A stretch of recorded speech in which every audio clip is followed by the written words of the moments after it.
Greetings, fellow armchair Imagineers. Tiki here. And Blue Dragon 5. Ladies and gentlemen, as we find ourselves on the cusp of Disney's big venture into the world of streaming, even courting a war in the process, we thought it'd be nice to stay up to date on the ever-growing catalog and roll out on what's a must or a bust on Disney Plus. And tonight, that's right, folks, it's not Howard Hamlin. It's not Howard.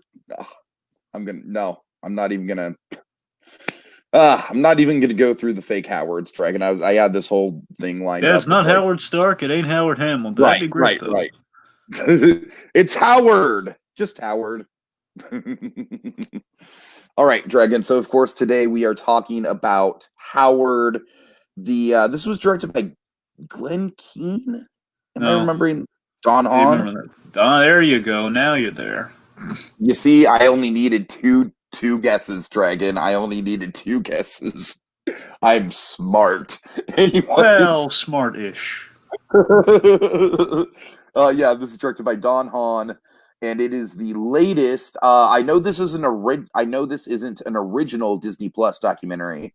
But you know what? I'm just gonna call it a Disney Plus documentary. All right. They're pretending it is. I know that much because you go on Disney Plus. It says very comfortably into the Disney documentary cinematic universe, if you will, Dragon. It does. I mean, obviously, it's in good company with Wake and Sleeping Beauty, so it very much feels like. This almost feels like a side sequel to Waking Sleeping Beauty. Well, that's what I'm saying. Yeah, it feels absolutely like that, which is why it's in good company on Disney Plus. And they're kind of steamrolling. I wonder, they're kind of steamrolling this thing.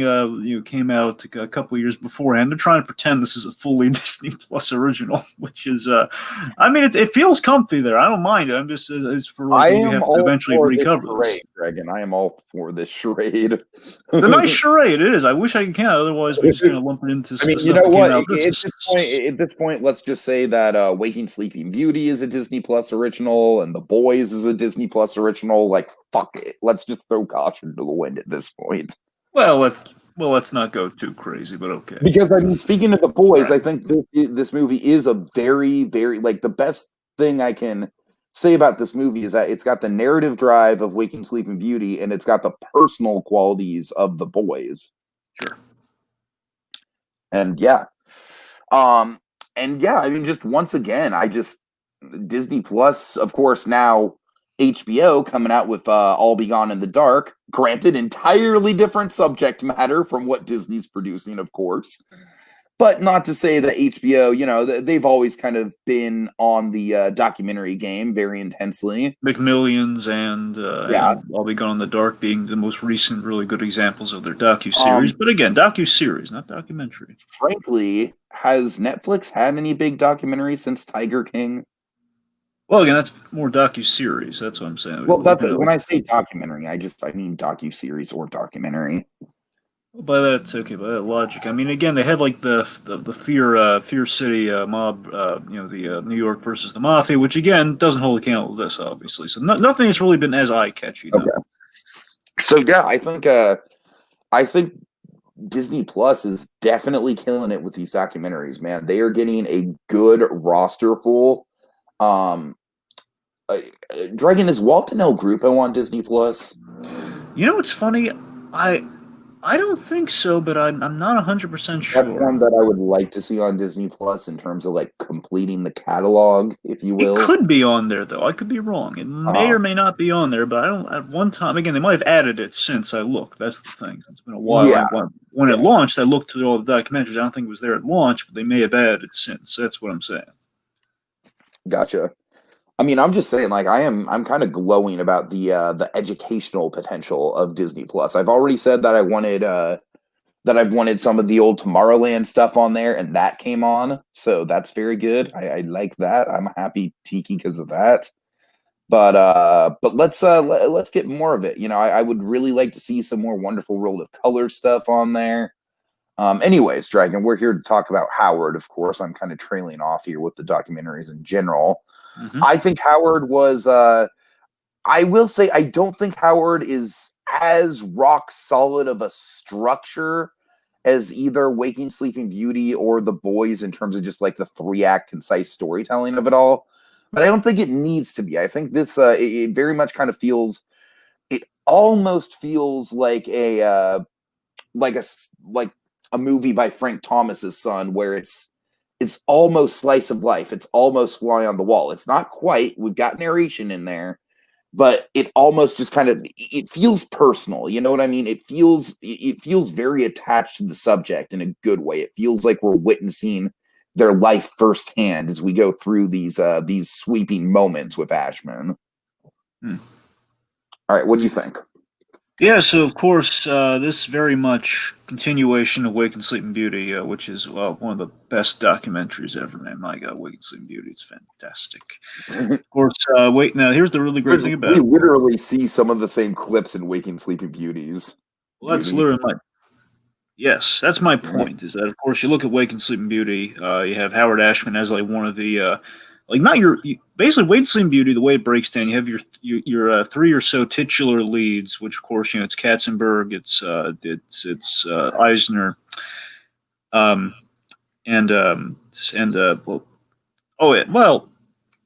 sorry. Oh, I guess Roy Disney. The point being, you have your number of your leads, the people vying for the control of Disney. That's your main story. Schneider. Well, I know Schneider's in there as well. That's kind of what I'm breaking down here. Then you have like your other characters that then get into like kind of the splintering off there. Of course, like the people who unfortunately no longer with us at the very end of the movie when we get in the credits. There's we have these other characters that kind of also are main standout pieces of the thing, which again would include like a Roy Disney, I guess Peterson, I guess he'd be in kind of the lead role, I guess. But you see what I mean? It's like we have like Howard Ashman, of course, had a very big standout section of Wake and Sleep Beauty. He was very much, in many senses of the word, he was kind of the heart of the thing. And I love that we've taken that as like the blueprint and kind of like, so again, we know the story of Ashman. We didn't really get to linger with it because again, there are a lot of really great and compelling stories within Wake and Sleeping Beauty and wonderfully kind of like all laid out and just they interconnected beautifully. It's fantastic.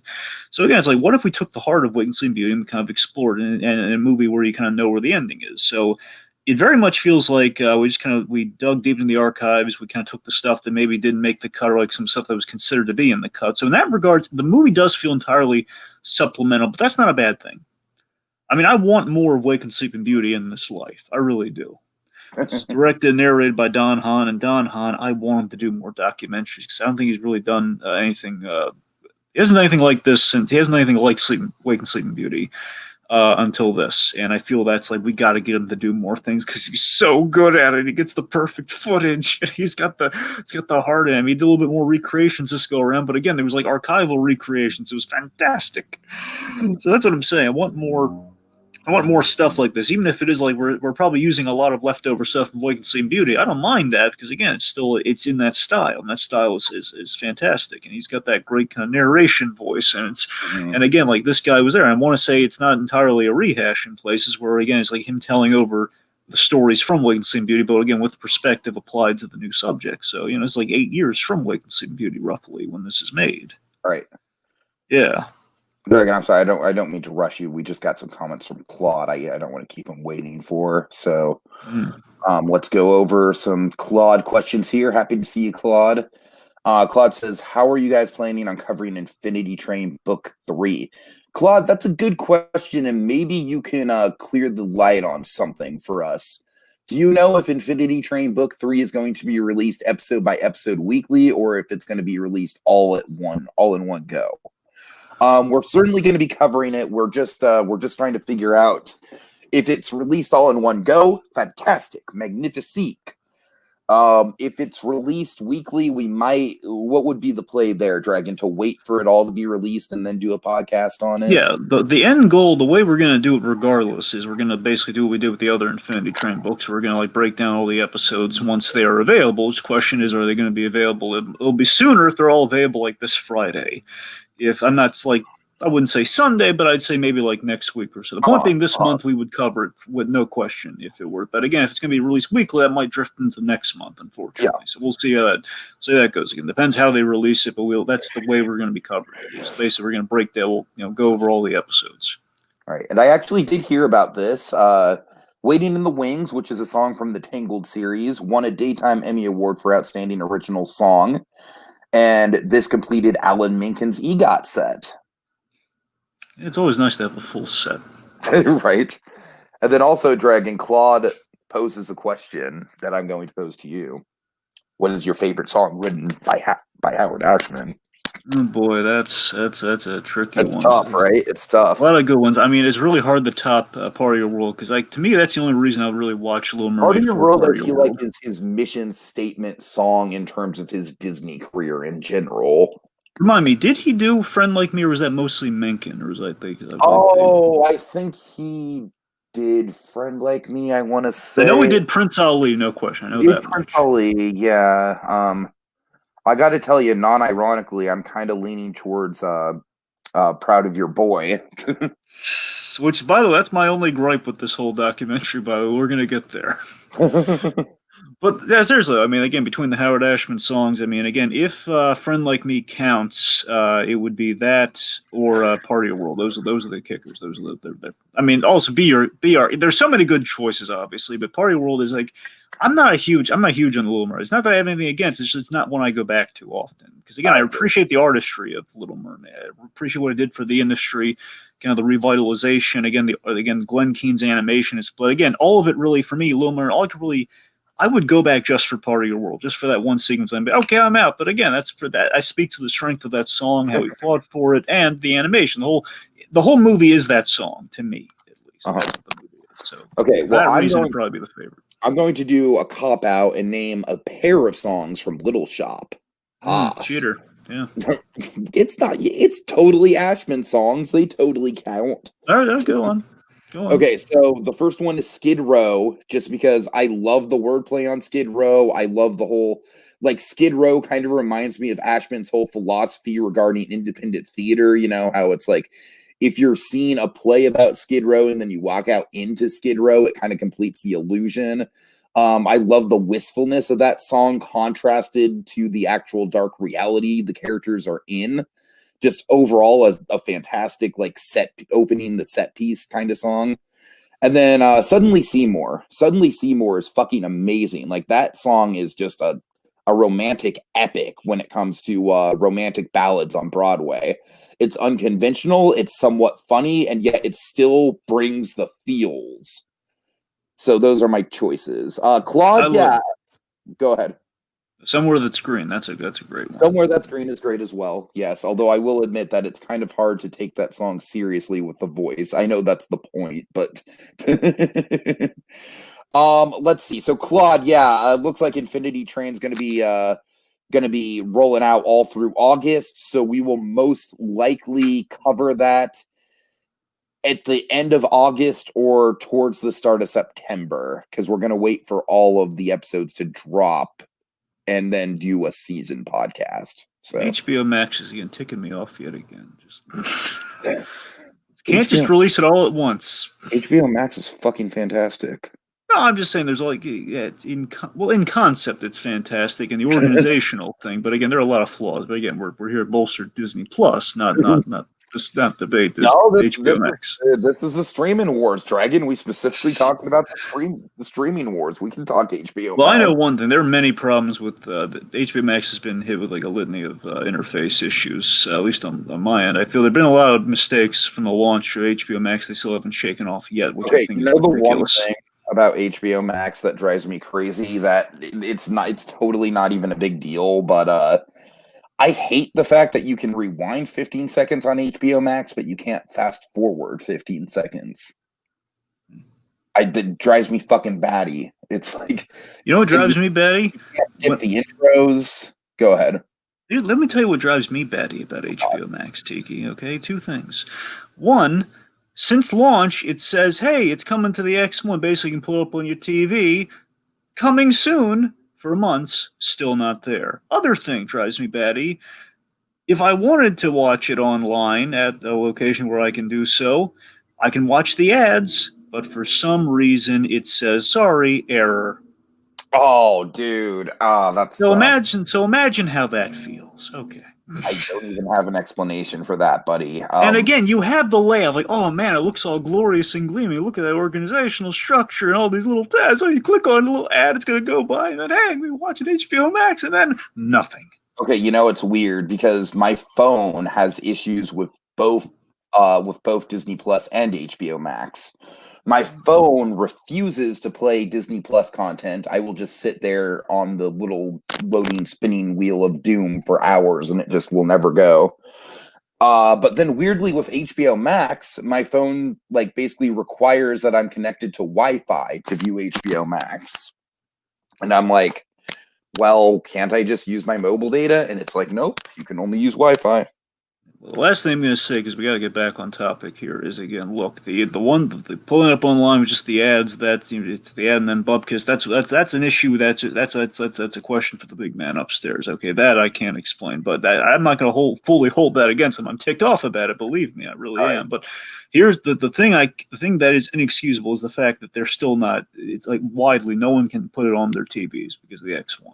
That's ridiculous. Yeah, that's ridiculous. There's no excuse for that. Okay. I could easily watch that. All right, go on. Claude says you should call your podcast on HBO Max content HBO Max and Relax. That is a great idea, but again, HBO Max is on my bad side, so no. I don't really think there's enough content to cover there right now. Which again, yet another problem with HBO Max. They're all right so far. It's all potatoes, no meat on HBO Max. It's good stuff. It's necessary. Backlog though. That's what I'm saying. It's all backlog. No meat. Well, we do have Close Enough on HBO Max, and I know Claude wants us to get to that. So. There's the American Pickle movie. That's about it right now, right? Right. I've been meaning to watch that. I'll have that watched. Which I will get to as well. I'm going to have to chew off an arm and a leg, but I'm going to find a way to watch it. Anyway, so getting back on topic here. So yes, Howard. So point being, again, loving the style of Howard, getting back to that Wake and Sleep Beauty kind of frame of reference. It's fantastic being back there. It's like going back in time to like the best documentary ever watched in a sense. And this is very much kind of a continuation of that. So, I had kind of some chronological points laid out, unless there's anything you really want to jump to, Tiki. No, go ahead. I will let you take the lead on this one. So yeah, I love how and this is the Don Hahn magic in like the order. Just to show the man hasn't lost a step.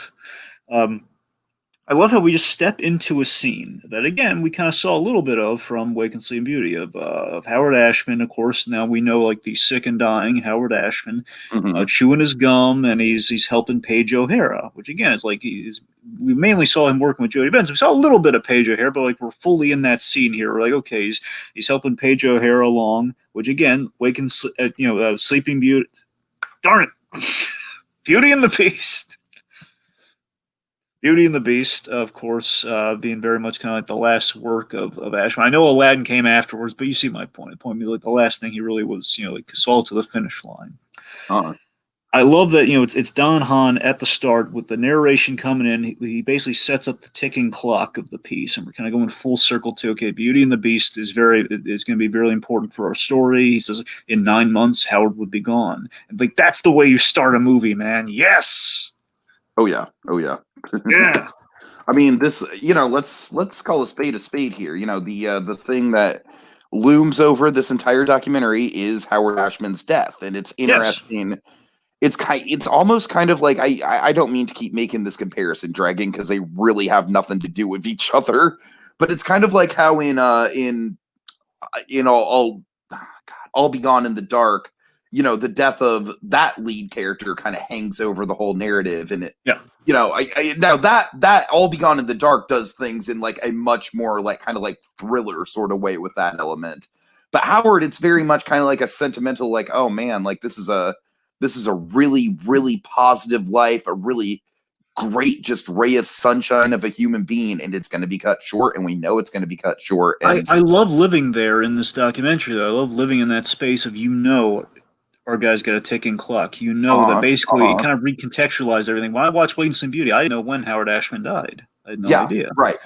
Honestly, the guy blurred the lines. I don't even know if I forget. It was years ago. Maybe I didn't know he died at that point. I'm pointing. I remember Howard Ashman. I just remember I never heard about the guy. I never looked into it. I knew what he worked on. I just never. My point being is, I love when you go back to something like this, and it's like, oh my god, and it's like the dying Superman story. It's like he achieved his most wondrous miracles in like the last days until the end. He kind of achieved the Yeah, most absolutely. Herculean feats, and that's kind of I love that as kind of the contextualization going into this one. Like he doesn't have much time left, but look at what he accomplished in that time. You could have done so much more if you only had time. Mm-hmm. All right, sorry. I saw Yes, the opening there. yeah, you just had this, right now. Okay. Perfect. Anyway, so yeah, the intimate background, like kind of overall, just kind of we opened kind of learning a little bit more about Howard Ashman, which again was something we did not get in Wake and Sleep Beauty. So yeah, this is really some interesting stuff here. Oh yeah, oh yeah. All this opening stuff with Howard in the in the off Broadway community and forming his experimental theater and all that stuff, his first relationship, that was stuff that I was really wanting from this documentary that I got in spades, and I was really happy about that. Because a lot of documentaries with Howard Ashman, it begins and ends with Little Shop, right? Well, I shouldn't say ends, but it always starts at Little Shop. And as we know now, like Little Shop was kind of like the almost kind of like the mid-high point in his career, right? Like he struggled a lot before Little Shop, he struggled a lot after Little Shop. Yeah, I mean, what I really appreciate too is like just seeing like he was this imaginative kid, and I love like there's like a little bit of I don't know if it's just the way it was kind of put together for this piece, but I just love again how it all comes together here, where he was to entertain his sister, he turned Cowboys and Indians into like a Peter Pan display, like a little Peter Pan diorama. That was great. You know what that So reminds me of, Dragon? What does it remind you of? Got some kidding vibes, not gonna lie. Nice. Yes. Yes. Oh, that's great. Pickle Barrel Falls of it all. I like it. Yeah, exactly. But yeah, that's what I'm saying. I love that it was basically from the dangers of the world by through imagination. Which is great. That's the thing. I love that we kind of set up the man's kind of fated to end up at Disney through this little kind of like magic moment with within the Disney of it all, which is kind of nice. Oh. So yeah, we cover Stuart, kind of like Stuart White, I believe the guy's name was, kind of the love life and the self-discovery period through this. Again, this guy was very fundamentally important to Howard Ashman, his self-discovery of himself. Like we kind of cover the basis of, he was not really his father. Basically, it was kind of like maybe disillusioning his father a little bit there. We don't really address like how his father responded to. It's the stuff with his father was interesting because like it was. Because we saw that he was struggling to do regular father-son stuff, like going fishing, like stuff fishing, and But I like how the documentary kind of leaves it ambiguous in that, like, the father didn't necessarily like to fish either. He was just trying to what society expected father and sons to do at the time. So I feel like his father was struggling to go against the grain just as much as Howard was. Yeah, the implication to me, I mean, again, they don't explicitly come out with this, but they say his father was a really good humored guy. I like to think that Howard Ashman, especially towards the end, and very understandably so, of course, in the way he's always caricaturized, as we've seen in all the cartoons of Howard Ashman, kind of a dour chap, a dour-looking chap. Right. But, again, for the music that he created, wonderful soul, a happy-go-lucky soul, and I like to think maybe that came from the father. I don't know. Uh-huh. So, let's see. So, anyways, I love Stuart with the first love. The partner that kind of opened everything up to him. I love that Stuart kind of becomes a symbol for the ticking clock. He became a symbol for the AIDS fate that would hit Howard Ashman towards the end. Of course, like Stuart, this person really defined his life. He's hit with it, and again, like we kind of set that up as like a little storm cloud that's not necessarily hitting Howard Ashman and like, oh God, this could happen to me down the line. To just like, oh man, I've lost someone, and again, it's to kind of how it comes back. It's really nicely kind of integrated into the plot that way. Sure, well said. So I really appreciate how much this documentary showcases the off Broadway community, because that I am fascinated by this community, Dragon. The initiative floored me. The whole how he built the Black Box Theater out of like the bad part of Koreatown or something. Dragon, I have been to like black box theaters in the bad I have too. San Francisco. So not the bad I know parts.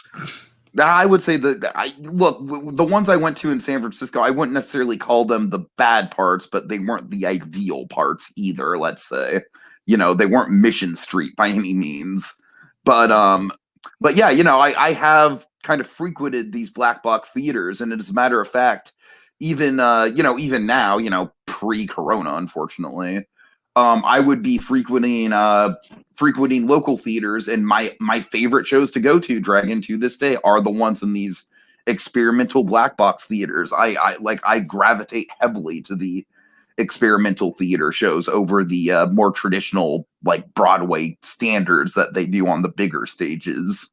Yes, I've been to a black box theater or two in my time as well. Isn't it great? Well, yeah, it's interesting. Yeah. I mean, I think the documentary captured it perfectly, where it's like, Yes.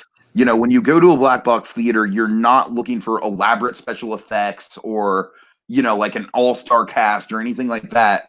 You're just simply looking for an intimate experience, an experience that's going to be different from what you can usually get on stage. And I can tell you that, like, out of the 5 times I've been to black box theaters, at least 4 times out of 5, it's definitely blown me away in that regard with originality. Sure, sure. And of course, very ragtag group kind of vibe too, which also adds to the rustic charm of the black box in a sense. You know, it's like people Definitely. just kind of like drawn to each other. And speaking of which, so again, I love that he took the initiative, with Stewart at the time. They kind of built up this, kind of a place, a hole in the wall in the bad part of town. They turned it into, the WPA black box. They turned it into something to be proud of. Like everyone said, this will never work. Don't do this. Don't invest in this. What are you, a dope?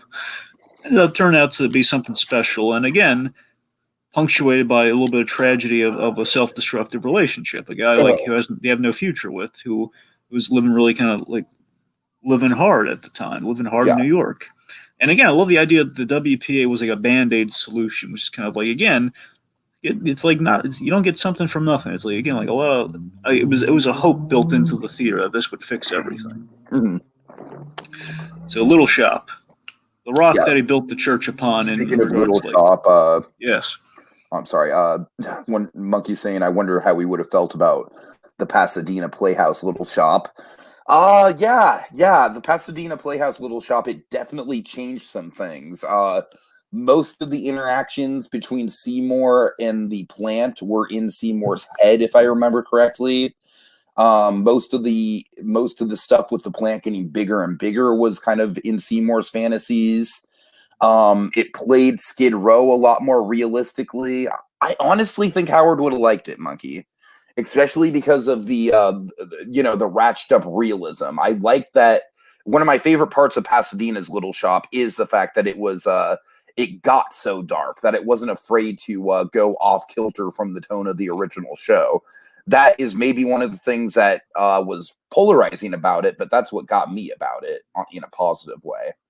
All right. So, a few things about Little Shop. So, one, again, this is kind of the rock they built the church upon of his career. Where basically Little Shop of Horrors is a perfect musical. Just gonna say that it's just from beginning to end, it's just perfectly structured. All right. So, I love that this is where he builds the iconic status that eventually attracts Disney. It's like, oh my God, we got a guy from Little Shop. Everyone loves Little Shop. Yeah. So, of course, they kind of reach out to him in that regard because of him kind of building such a name for himself, this big break. And of course, big thing, you got to really factor into the kind of the Disney canon that really, I mean, I'm sure it was there a little bit before. I mean, you go back to Snow White, but it comes into play once Ashman comes in.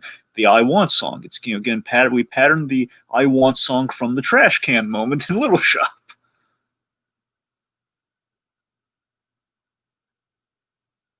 Yeah.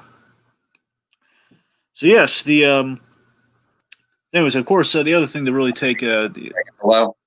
Yes, yeah. My mic was muted with the I Want song. I was going to make a point about that. I mean, it's really, really interesting that there have been, technically speaking, traditional I Want songs in Disney movies. Good examples are "Someday My Prince Will Come," "A Dream Is a Wish Your Heart Makes," "Once Upon a Dream." But Dragon, literally all of those I Want songs are about the same thing. I want a man. You know what I mean? Oh man! And that's where Howard Ashman kind of came in and just really revolutionized everything, because suddenly princesses we're talking about, even though, yes, the core of the Little Mermaid story does come down to her wanting a man, it's about more, It's also legs. I mean, it's men and legs. As Ariel says, she wants more. You know what I mean? Yeah. Go the Distance is a great example of an I Want song, Claude. That's maybe one of Disney's best ones. But I enjoy Out There. I think that's a great I Want song. That's just Out There is also a great I Want song, yeah. But no, I Just Around the Riverbend is a fantastic I Want song, but we won't get into that. I still think it's fantastic. fair enough. But yeah, my point being is that there definitely were I Want songs before Howard, but Howard was sort of like the Beatles, right? Where it's like before the Beatles, there were love songs everywhere, and almost every song in popular music was a boy girl I want you love song kind of deal. And then the Beatles came along, and they were like, wait a minute, we can write about a bunch of weird stuff and put it into music. And that's kind of like what Howard did. Granted, Howard's subject matter wasn't weird per se, but it was certainly like a lot more ambitious and emotionally driven than the typical I Want song. All right. Yeah, I mean, that's the thing. One of the biggest takeaways with Ashman is that he revitalized Little Shop with the adaptation. Where again, you had a Little Shop that he kind of looked at and says, "I like this movie, but I think it could be better. We could punch it up a little bit." If we could he took the blue, and you gotta remember, this is like the blueprint for the Disney Renaissance. This is the blueprint for the musically and kind of like some of these big iconic moments with not just the I Want song, which again he kind of repopularizes in a big way. The villain song, yeah. of course. Which That's I what I'm think, saying. you know what I love is that I feel like I'm sorry, I'm going to go off on a little tangent here. I'll try to keep it brief, but I love how Lin-Manuel Miranda is like now recontextualizing these tropes. Now it's like we have The Room Where It Happens is a new villain song that's also kind of an I Want song.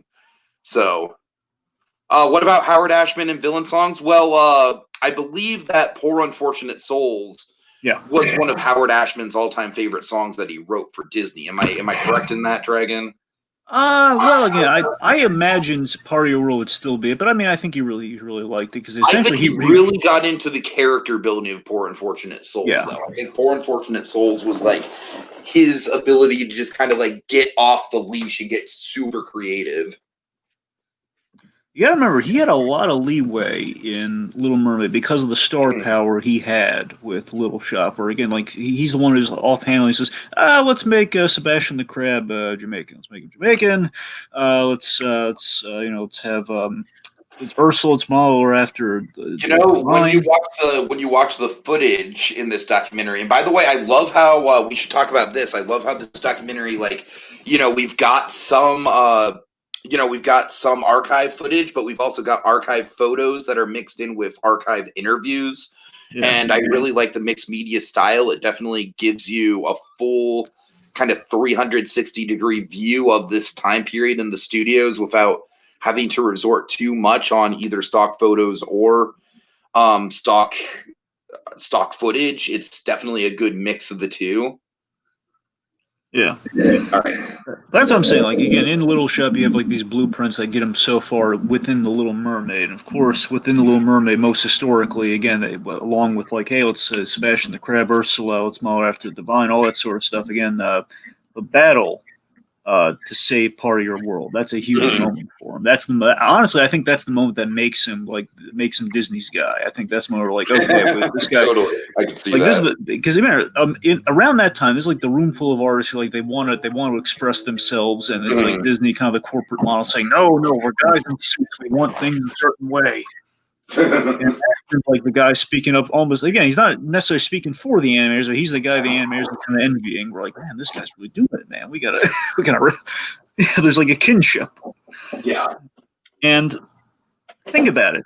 He was the big get. He was one of the big gets where the Katzenberg's looking at this and he's saying like, hey, we gotta really bring kind of a whammo blammo quality with the music. How are we gonna do that? Get the guy from Little Shop. Yeah. So we're gonna do that. I love how much Jeffrey was like schmoozing Howard in trying to get him over to the company. Like, hey, come on, guy, you coming yet? You coming yet? Yep. Oh, love him or hate him. That's Katzenberg for you, kids. That's Monkey says there's a great clip somewhere of him coaching Jody Benson during the recording session of Part of Your World. Yeah, yes, Monkey, and that made it into the documentary, so you might want to check out the documentary. And in Wake and Sleep, it's in both of them. Yeah, right. But yeah, so what was I getting at here? Right. Okay. Also with villain songs, Howard Ashman, of course, also wrote Gaston, another one of Disney's best villain songs. Certainly. So again, he's kind of patenting kind of Disney going forward, which again, the playbook yet again to be reinvented as it goes on. Uh-huh. So, All right. so he risks getting fired. That's a big deal. Yeah, yeah. Says, you know what? I'm going to fight for this, and I'm gonna leave. If you know, like basically, all he's risking leaving. He knows he was going to leave because people are knowing. Oh God, Ashman's really pushing Katzenberg. So it's again, it all comes out great, and I just love this this idea. I think Katzenberg, he grew a respect for Ashman because he knew this guy knew more of the right things than I did. He knew more of the right decisions to make. And again, it's like obviously it doesn't change what happens to Katzenberg ultimately the other day, but it does.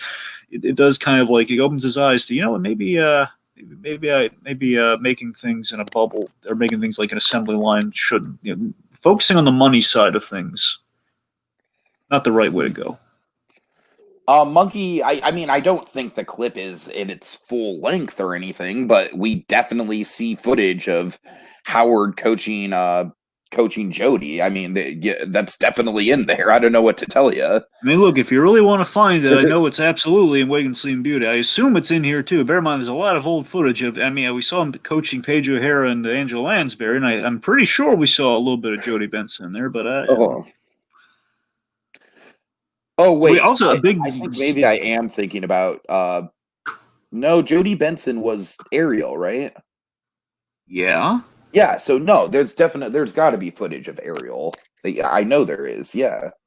Okay, so speaking of which, with the footage of him coaching people in the singing, I love that we use the original audio over like the footage. That we have like him singing as Ursula and Sebastian and everything. And that's cool. That's really cool. That was a good stylistic choice for the documentary. And the documentary doesn't have a lot of stylistic flourish behind it, and I don't think that's necessarily a bad thing.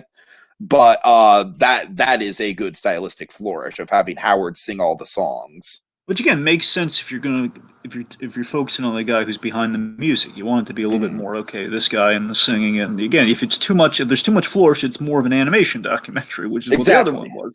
Exactly. So speaking of which, in the whole Little Mermaid of it all, there's a big moment that again kind of formulates kind of a little bit of that kinship and respect amongst the creatives and the animators that are going to want to make movies that aren't just going to win the Bank of America or the lecture, which is honestly that. Remember, here's the thing: I knew about this Howard movie, but again, it was like one of those situations where they tease you with a trailer and then you never see it, and then again, like, oh, it's finally coming to something. It's on Disney Plus. Ultimately, how fitting. Where the footage, the trailer was the lecture, was him like giving the big lecture, which we kind of got a taste of we got a taste of the musical portion of it, where he basically sings a song in front of the guys.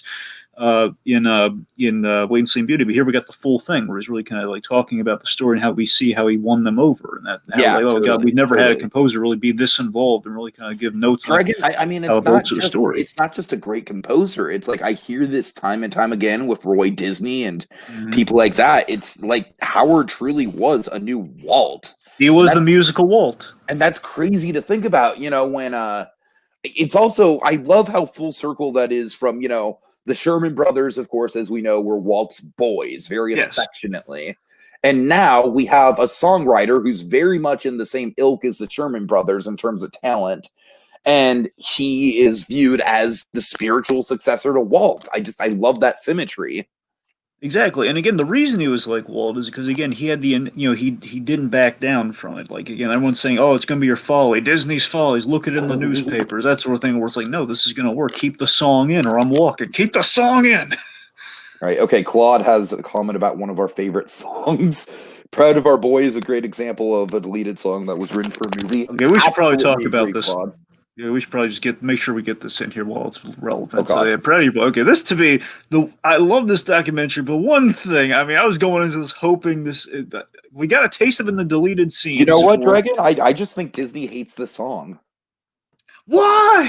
I don't know, but it's like, but they didn't include it in the live action remake inexplicably, even though all the fans wanted it. And now it's not here, even though it's like arguably one of the most personal songs Howard Ashman ever wrote. I know, and that's again because of that Wake and Sleep Beauty. It's in a deleted. We have the deleted scene. I mean, look, okay. At the end of the day, I get why it's not a Wake and Sleep Beauty because it was a deleted scene. Didn't even make it into the thing. I get it. Howard, though. Howard. Yes, that's what I'm saying. Yeah. Knowing that exists and knowing literally the whole corner, it's like it was an important song to him. Monkey, correct me if I'm wrong, but it is in the Broadway show, right? Correct me if I'm wrong. Is Proud of Your Boy in the Broadway Aladdin? I think it is. I want to say it is. It's in one of the. It pops up in the Broadway version 3 times. Yeah, you've told me that before. It's popped up. Yeah, yeah. So the right. That's what I'm saying. It's just ridiculous that it's not that they didn't put in here knowing that. I mean, I truly think what's really frustrating is I truly think that Disney is just afraid to put cut songs back into their movies when they're doing their stupid, god-awful fucking Valley of the Dolls live-action remakes that they've been doing. Yeah, but I mean here specifically. No, I know. Here specifically, it's bad. I know, but I'm just saying I'm also frustrated with fucking, and I defend live-action Aladdin. I do. You know I do. It's not great, but it's, for what's essentially a wonderful World of Disney adaptation, it's fine. I know one thing. I'd be more inclined to watch it if Proud of Your Boy was in it. I hear you. I totally hear you. Because again, something different, something new, something that he was tied into. I don't know. All right, Claude. This is what happens when you bring up Proud of Your Boy. All right, see, Claude. Just in case you're not aware, Tiki and I, for many years, because of our mutual love of Wake and Sleeping Beauty, and of course, how Disney comes up now and again on a channel novel like this novel, but we've made a running gag of Proud of Your Boy. So they have like a character who's going to be proud of their either surrogate child and or actual child. It's usually like they're proud of their boy. They're going to be proud of their boy. We constantly quote the Proud of Your Boy song. It's kind of a running gag. So of course, when the Aladdin movie rolls around, you can imagine what our first gripe was. Oh God. All right. Well, I mean that, and also I'm just going to call this out again, dude. The snake.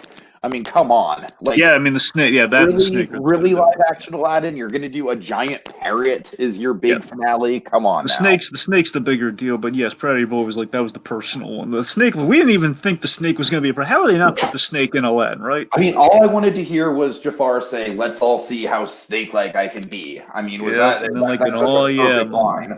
It's an moment of a giant snake. And of course, they go for giant CG parrot, but not giant CG. A giant CG parrot just doesn't work, man. It doesn't have the same ring to it. I don't know why.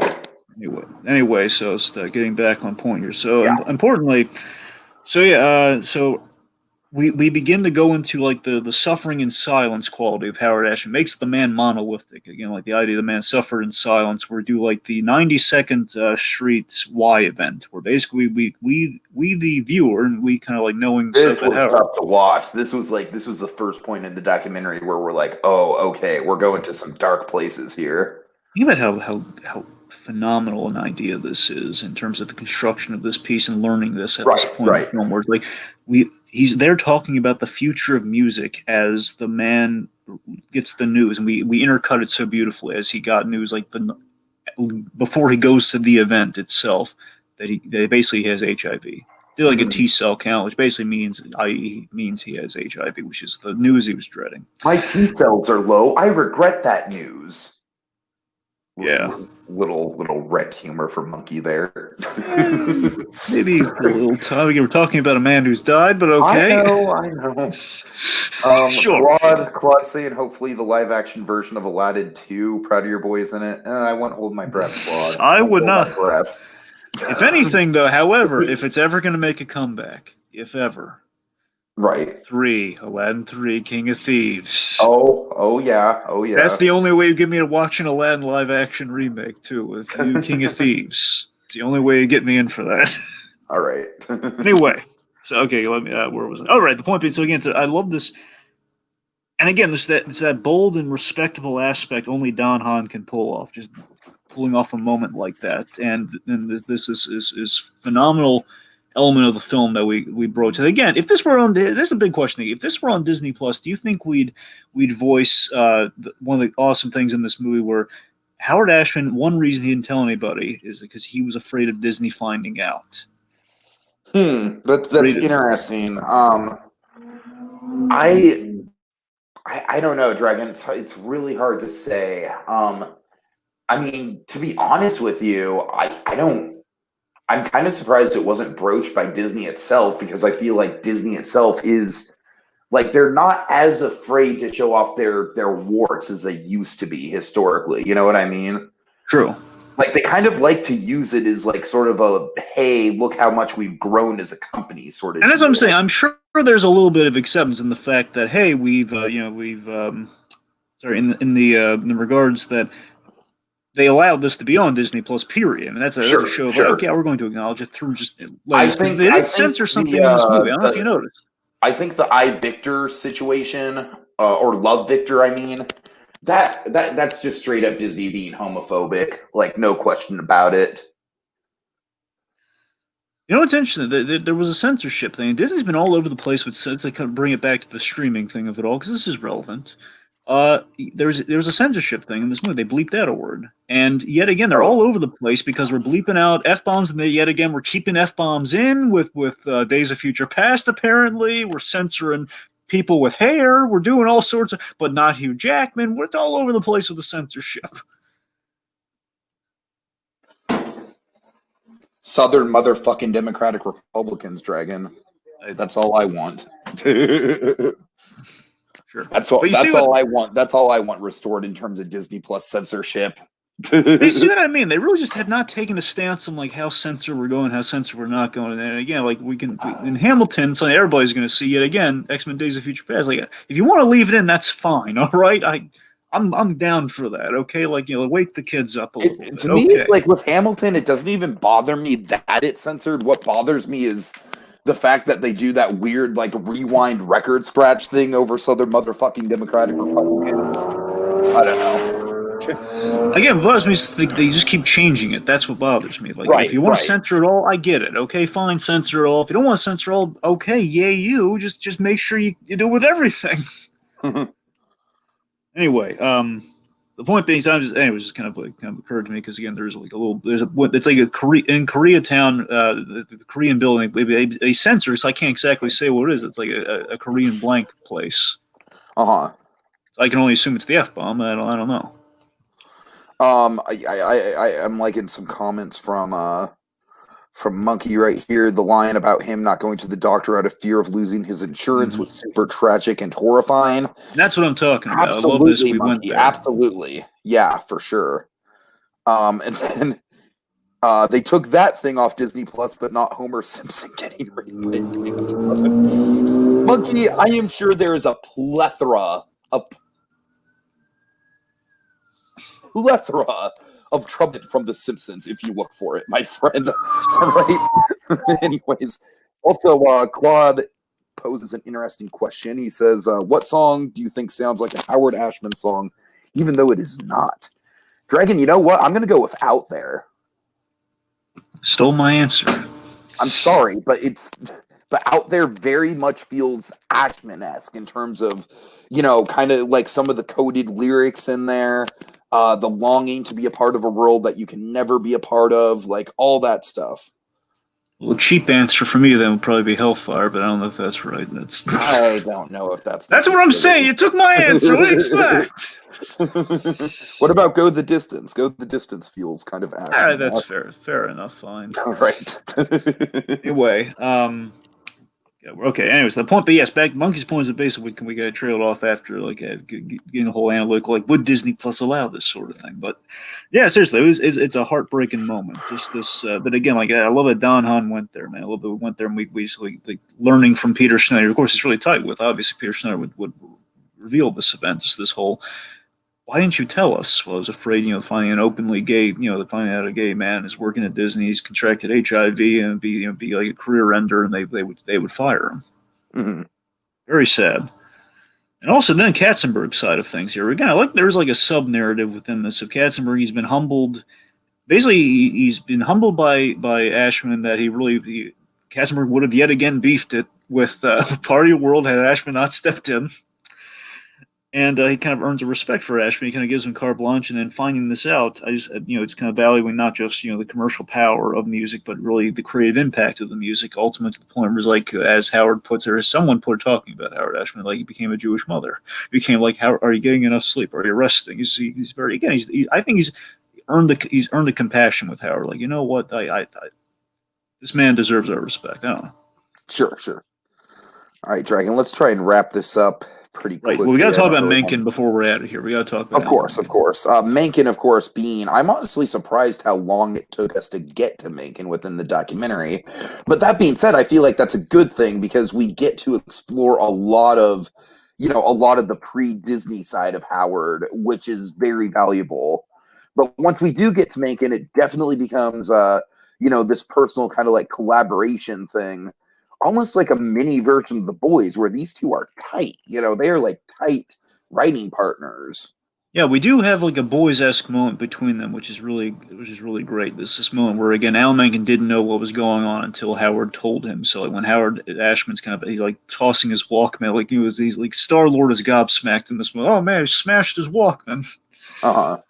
He's throwing across the room, and Menken's like he's going off. He's silently crying. I mean, it's heartbreaking because he thinks like, oh god, he hates working with me so much. He's tossing. Right, He's just so right. frustrated with me. Yeah, and of course Here's that the the famous caricatures of Ashman, literally blowing his top and storming out of the room and everything.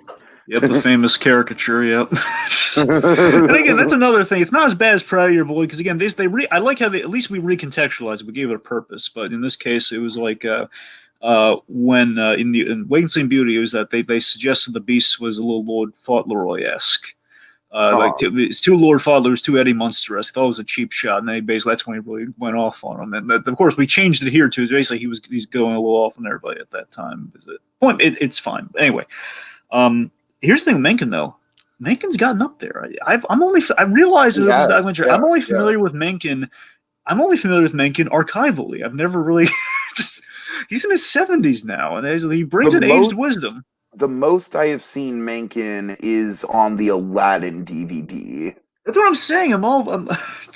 I last time I saw Alan Menken like archival, he was probably in his 50s, maybe with the whitish hair, like the grayish white. At point being, he was starting to get a little white in the hair. Now he's fully white hair. I don't know.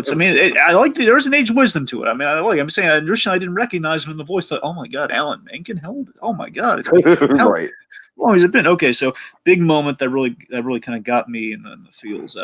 Learning that because of the stress of Aladdin, and of course the idea that one of those last miracle sort of things, like the man knew he didn't have a lot of time, and that's why he was like cranking out all the Aladdin songs, such as the "Proud of Your Boys" and everything. He was trying to get everything he could in a legacy aspect ASAP.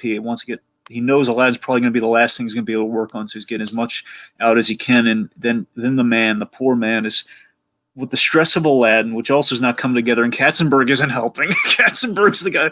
Oh yeah, I was so bored. I was planning my wife's dinner, like a dinner get together. Oh, Jeffrey. So again, I love that anyway. So the stress of Aladdin, and basically he's promoting Little Mermaid at the time. Going to Disney World, like for days, doing it for the press for days. Like for 2 days, he's got to field the press and everything. He's got to promote the movie while the man is has medical stuff going on. He's got like a port in his heart. He's got it's terrible. It's just the man having to put on the positive face while he's suffering in silence. It's yeah. And of course, like the chewing the gum during Be Our Guest, and we get to see him put that all together. That's quite nice.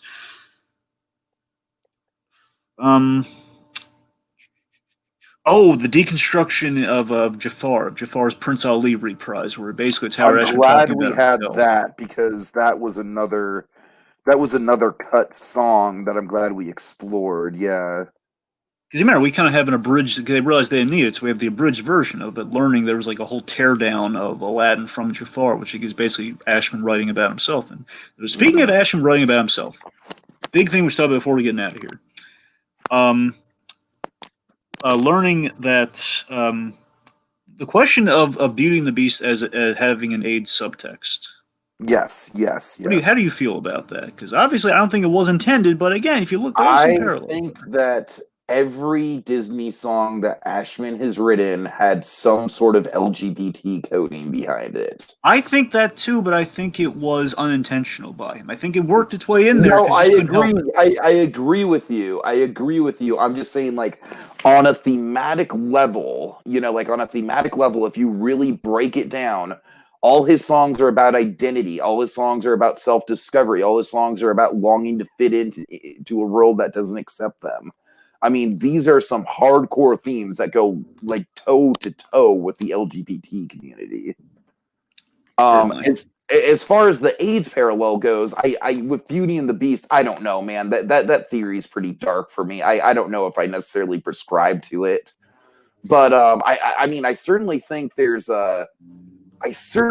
coding all over the place. I think the genie really kind of represented like what Howard wanted to do with his life after he was gone. You know, kind of like the free spirit that he wished he had. Yeah. So, anyways. Let's see. Oh yes, this big crushed me. His partner Bill the architect. That guy.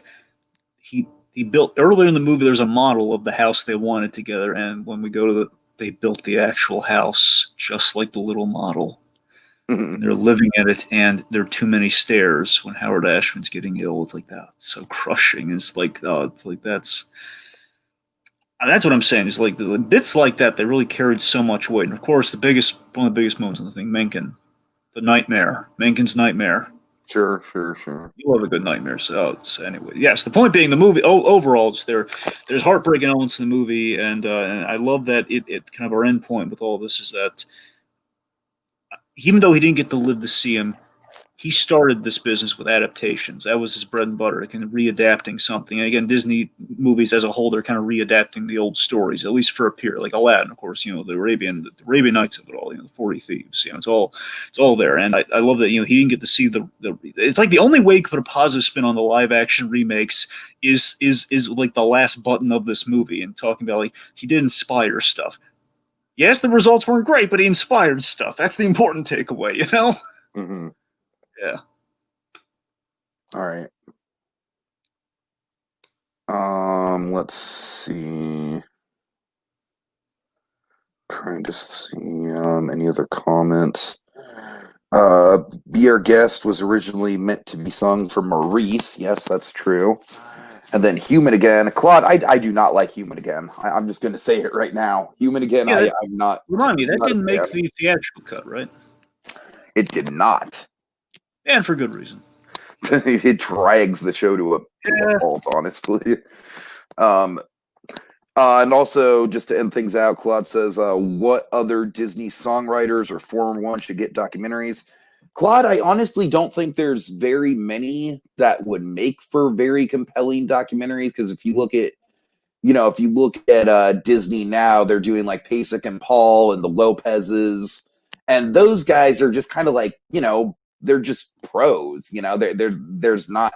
I don't want to say there's not a lot of adversity to their careers, but they're pretty much just Broadway veterans. So I don't really think anything that memorable could be made of their work.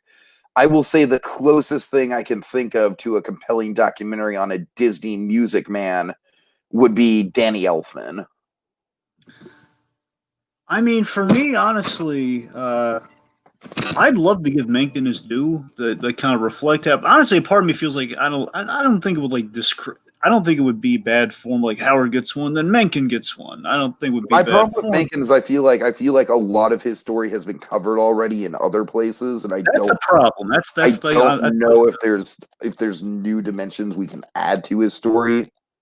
I mean, I know he's a family man, but that's about it. That's really all I really know about in terms of what you could add layer-wise, and obviously the crossover with Howard Ashman. But honestly, with Mencken would be the fact that he's kept going. He's bridged a lot of things. Mencken has a lot of basically he's kind of gotten a lot of the glory since Ashman. I mean, that's the only angle I could really see with. Otherwise, I mean, the Anderson Lopez's maybe, but I don't know. It's not really, we've kind of said all we have to with the Sherman brothers. That's the problem. Exactly.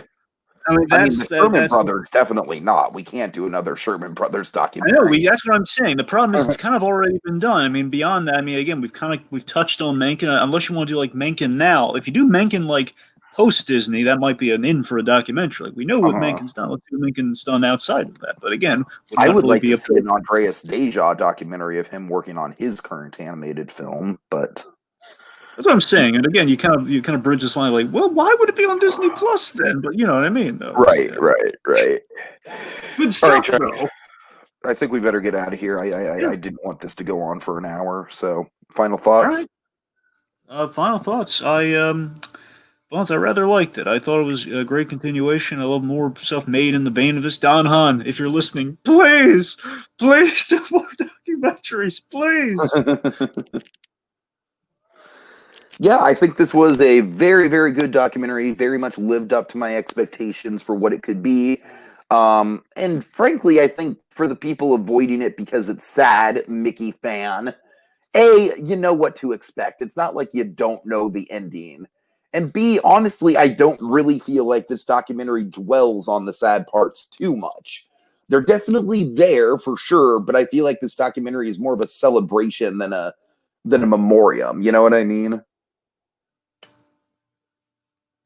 Yeah. So, all right. So, yeah, that's about it. Thank you guys in the comments so much for joining us. Claude Karinga and Monkey, you guys are awesome.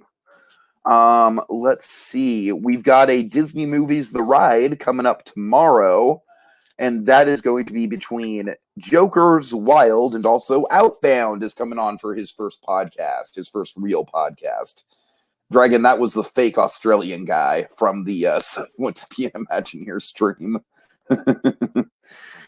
So he will be facing off against Joker's Wild, aka Adventure Blue Dude, tomorrow night. That should be a fun time. And all right, that'll do it, folks. Right. That'll do what? Sorry. That'll do it for us this week as we holster our remotes till the next installment calls for the draw. Mano y mano, just Plus and us. Poor unfortunate souls.